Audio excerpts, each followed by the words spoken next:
Welcome back to Joe Stunner Boxing. So Brian Norman Jr. makes a successful first defence of his WBO welterweight title.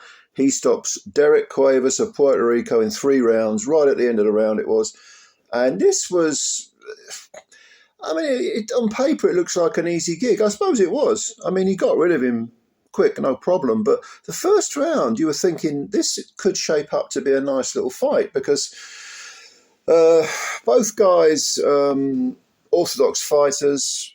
Brian Norman Jr. won his title in impressive fashion in a real exciting fight against Giovanni Santillan, and that was last May. So there's a bit of ring rust on him, perhaps. He's only 24 years old. But the thing about Derrieck Cuevas was, even though he came in with 27 wins, 19 KOs, and only 1 defeat, and a draw as well, he lost a 6-rounder back in 2020. That's the only defeat on his record. But he'd been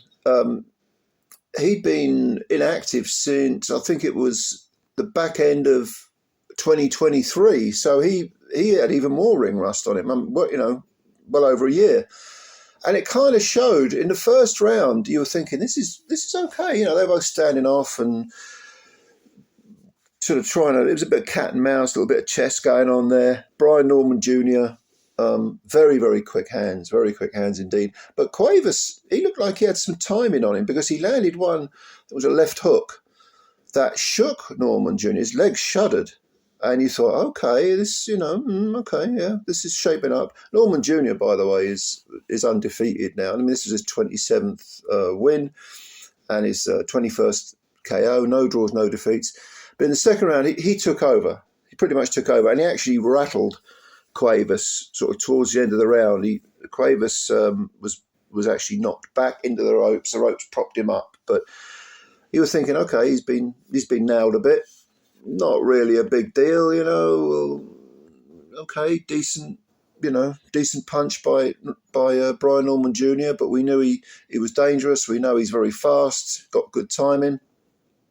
But then what happened in the third round was, I thought it was quite surprising because Cuevas just mentally completely unravelled.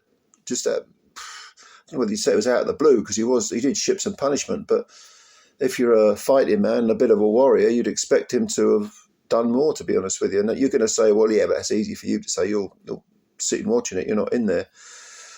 But towards the end of the third round, Cuevas, again, he was being outsped and out-timed by the third round. In the first round, it was 6 of one, half dozen of the other. But he came on very, very strong, Brian Norman Jr., and remained poised.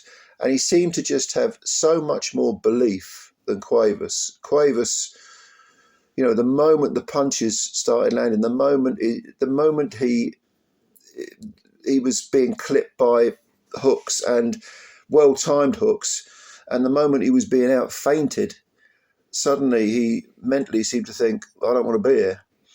And towards the end of the third round, Brian Norman Jr. landed a big hook. I think it was a check hook that really unhinged Cuevas. He just sort of staggered back and it was all a bit, the writing was on the wall sort of thing. And then Norman Jr. went after him. And then I think there was a final hook that put him down over and he went splayed into the corner, got up and walked back to his corner, and the referee was saying, look at me. And he just wouldn't respond. And then eventually the referee followed him over to the corner and he turned around, and just the look on his face, the body language, everything about it was kind of, I don't want to be here. I'm done. And it was a shame. It was a shame because Cuevas looked like he had some ability. But apparently not.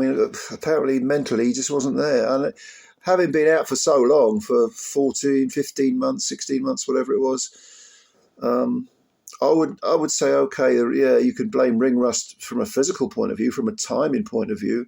But I don't know about mentally. I don't know how much of a camp he had for this fight. It was all a bit mysterious. It really was. Maybe he's got things going on outside the ring. I don't know.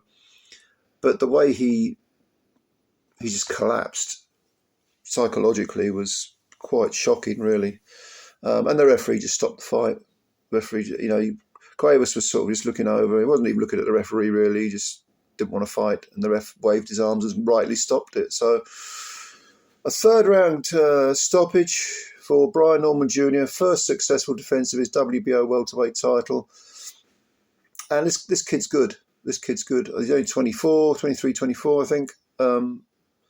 Him and the winner of Boots Ennis and whoever Boots is fighting, I've forgotten his name. But that would be a good. That's unification, isn't it? Boots and put it in the comments. Who's Boots fighting?